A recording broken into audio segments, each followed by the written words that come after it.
Hello, friends. Robert Pepin here, author of the Caverns and Creatures series of comedy, fantasy novels, and short stories. With me is Sam West, and today we're going to talk about the spell Seeming. All right.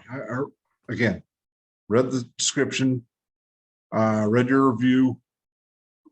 To me, the spell feels like the end of The Three Amigos. I've never seen that movie. I think you're showing your age. Seen The Three Amigos? No. All right. Well, that's what you should do after we finish recording. Noted. I'm gonna Google it right now. I'm gonna find some version. It'll be great, I'm sure. I'm assuming it's a bunch of people dressed up silly as something they're not, would be my guess. Yes, the whole town. Oh, do I want to spoil the ending of Three Amigos? Yes, I'm not, Bob. I'm sorry. I'm not gonna go watch Three Amigos after we record. I'm gonna level with you. Yeah, anyways, yeah, they make a bunch of costumes, and the whole village dresses up like the Three Amigos. So when the villain El Guapo comes with his men, I don't know. I've always had kind of a problem with the end of that movie. I mean, yeah, the villains are still going to be shooting innocent villagers, but nobody gets shot except all the villains. Great success, and there's a happily ever after. Yeah. I mean, yeah, that's hypothetically what Seeming is, except it does it illusory instead of having to get physical costumes. So that's neat. Yeah. Can't get over you've never seen Three Amigos. But we don't, that's not what this video is about. All right, so what exactly does Seeming do? All right, 5th level spell slot, 1 action, 30-foot range. All those words are important. Duration 8 hours. That word is also very important. This spell allows you to change the appearance of any number of creatures you can see within 30 feet of you. Wild. You give each one a new illusory appearance, and unwilling targets get to make a charisma save, and if they succeed, they don't get affected. But if they fail, they take on whatever look you want them to, which is one of my favorite parts about Seeming, is you just make someone look like someone they're not, and then they have problems. I love that. Oh my god, it's stupid. It's fun. It's not really that useful, but man, I love it. The next thing the spell does is the spell disguises physical appearances. You can make things taller or shorter. It's disguise self, basically. This is the text of disguise self, almost to the T. Additionally, they have the things. This is illusory. The inspection shows that it's illusory. If you give someone a hat and they're not wearing a hat, hand goes right through it. And then a creature can use its action to inspect things. If they assume something is wrong, they make an intelligence investigation check against your spell save DC. If they succeed, they recognize they're disguised. This is really cool. I don't know exactly when you want it. I don't know exactly when it's good. I have never seen it cast, but it seems like it's supposed to be good. I've played in the 5th level tier a good amount. The fact that I still haven't seen it cast is a little bamboozling, especially whenever you consider it's a bard, sorcerer, wizard spell, and there's 2 warlock subclasses that get it. I play a lot of warlock. And I personally have played 9th level warlocks that have never cast this spell. So I think I overrate it, but I definitely think this is a really cool opportunity to get up to some really wacky hijinks. Like we're talking Spider-Man Far From Home, where you have the whole bar sort of evaporates in this illusory appearance, and you see the whole evil mustache twirling villains behind the scene. You, of course, being the mustache twirling villains here that put on the whole bar illusion before. It's just an empty warehouse kind of deal, right? This is the kind of spell that you get a team of like 8, 9, 10, 30 people, whatever you want, they can get within range of you. You pretend to be a circus troupe. You pretend to be a band of foreign marauders or some other, evil scouting party coming to invade a territory to start war or whatever. This seems like it has really high potential to do cool things. Practically, I don't think it's that much better than Disguise Self, which ultimately is why I don't think I ever see the spell get cast. But I think the concepts and ideas behind it are really cool. I just think they probably needed to be a little lower level to be usable. Oh, man. All right. I had an idea, but looks like it's not going to work. Yeah, I was thinking get a million bees and disguise them as like villagers or something and release them. They're all flying around. That's weird.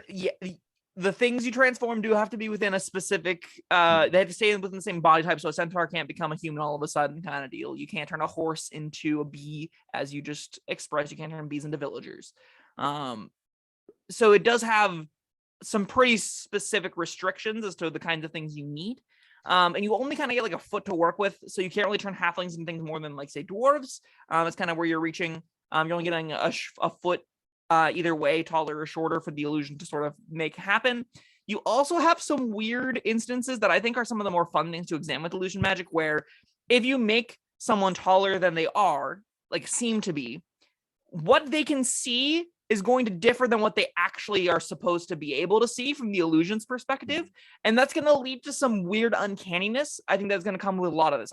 I would say if you're running this as a DM and someone is casting things like Disguise Self and Seeming, I would ask for performance checks, especially if they're changing things like their height, their weight, their general demeanor, because it's a very different experience to try and like navigate a world as something you're not. Like even something as simple as like interacting with a chair, if you've made your hands smaller or larger than they are, it's going to look weird if your fingers like sink down into it, right? The manipulation of it's going to be awkward and odd, and really, really picky DMs are going to be all up your ass about it. And really lenient DMs that did not think that far ahead about it are going to be like, yeah, this you just look like and are basically shape changing here, and that's fine.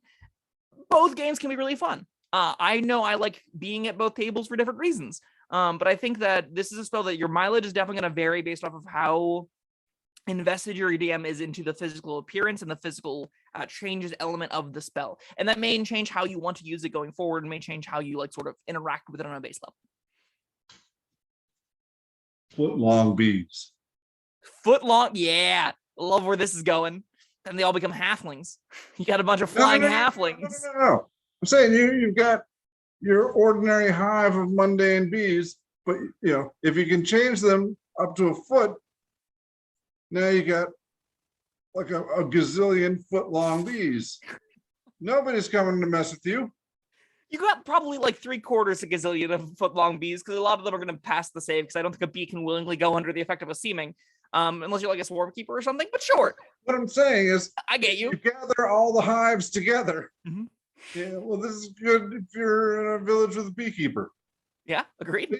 Yeah, and El Guapo and his men are coming. Oh no, once they see this massive, like there's millions of these giant bees. So yeah, but they all overlap. So it's more like they're going to be a giant bee ball, because there's these. No, because they're all pollinating flowers and stuff. So I guess conceptually what you're doing is I guess there is a giant massive bee ball. That's even scarier though. But they overlap, so it like you just see them like phasing through each other. So what I would envision That's then, the scariest thing I've ever seen in my life. It's just so very clearly an illusion, though, right? This is like it's like I think it's a new monster. Sure, the bee ball, bee faces and legs squirming all around. I love that as just a monster. Just comments, YouTubers, go out and run just a homogenous flying ball of bee death, like horror monster meets super cute bumblebee style. That sounds wacky and exactly what Dungeons and Dragons is about. If you do want to take that plan practically, though, Bob, all you need to do is release the bees before anyone sees them, and then you have a bunch of foot-long bees just like going throughout the sky in a pretty large like funnel, and you just don't want them ever within a foot of each other. Because once they're loose, you'll just have foot-long bees for 8 hours everywhere. That's neat.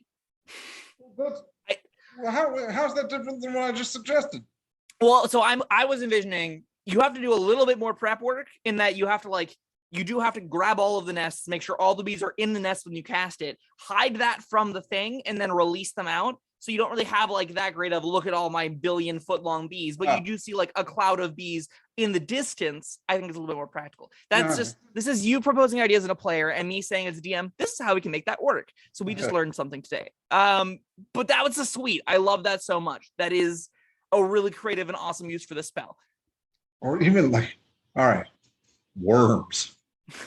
Just keep them all together, and imagine that ball. Sure. I still even know it's worms. They just think it's this giant tentacle monster. A really neat element of the spell is it has nothing. There's no concentration involved. Once you do it, it's just there for 8 hours until like people can discern it's an illusion.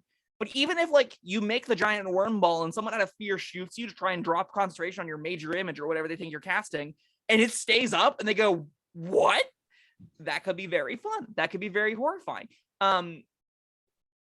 It's a really fun idea. Also, you could have the bees look like any foot-long creature. So turn a bunch of bees into mephits, turn a bunch of bees into beavers, turn a bunch of bees into whatever you want.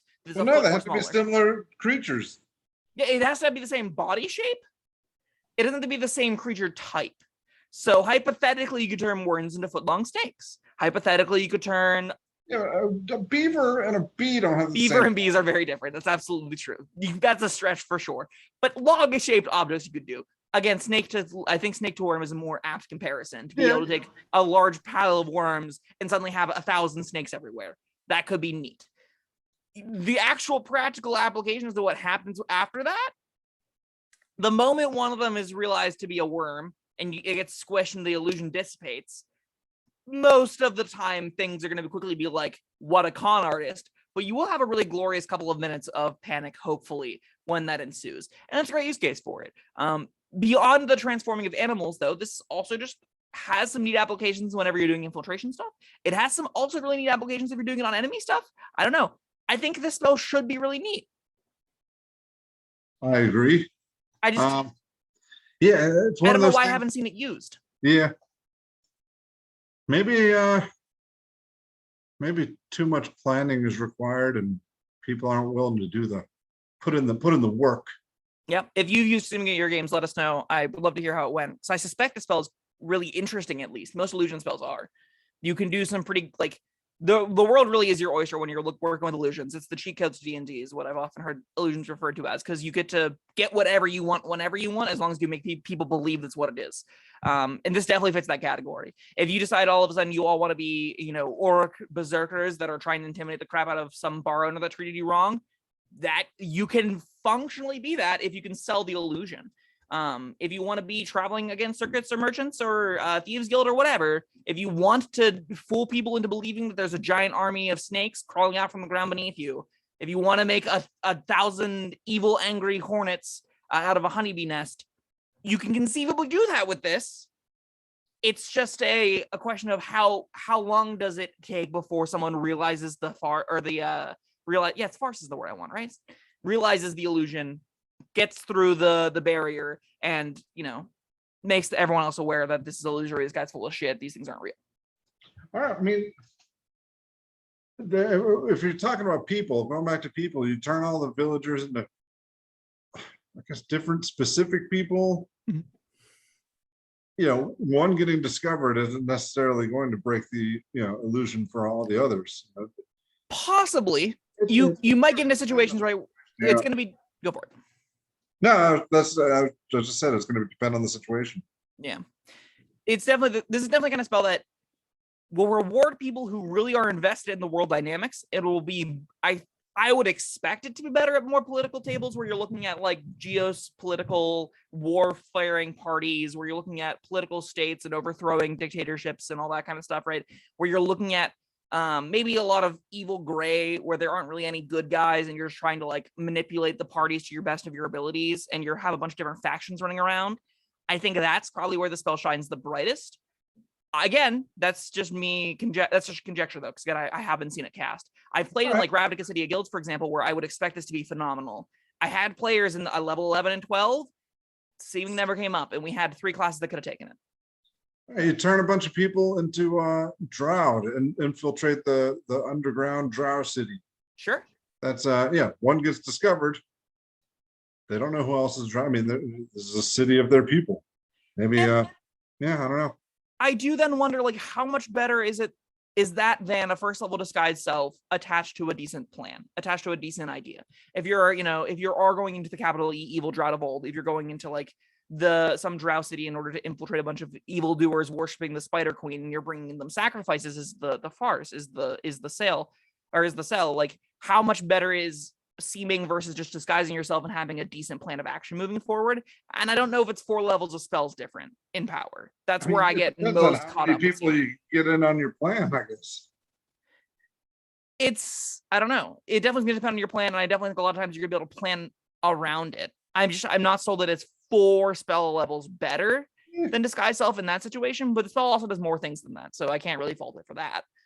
It's just one of those things where I'm like, maybe that's why I don't use it, because I do tend to use disguise self pretty heavily. That spell's sweet. And this should be just a better version of that. And it is a better version of that. It's just, it costs a lot. And I guess that's a real hiccup. All right. Again, listeners, watchers, I welcome you to comment below and tell us how you use this. You got a score for us, Sam? I think this is a 3. I want to like it more. I want this to be better than it is. I think there's a lot of interesting back and forth and counterplay and interesting decisions your DM gets to kind of make. I think there are going to be a couple tables that are a little bit frustrated in that the DM just spams investigation checks. I think there'll be other tables where the DM literally never makes a single investigation check. And that's going to radically change how good the spell is, but it's still going to be within that 3 territory of a spell that's pretty good. Neat whenever you cool plans with that, I'd imagine. The fact that I haven't seen it do anything debilitating or game breaking or magnificent definitely doesn't land in the 4 slot for me. So yeah, middle of the road, probably. I'm going to be generous. I'm going to give it the 4, in part based on my belief that our viewers are going to give us some solid contributions in the comments. Sure. Thank you in advance. All right, that was Seeming. Thank you, Sam, and thank you everyone for listening and watching. We'll see you next time. Bye-bye. Thank you for watching. If you found this helpful, informative, or entertaining, I'd really appreciate it if you hit the like button below. You needn't smash it, a gentle tap will suffice. If you want to see more videos like this, subscribe to the channel. And make sure you check out the links in the description, where you'll find my Caverns Creatures series of comedy fantasy novels, Sam's full review of the spell, and other fun things.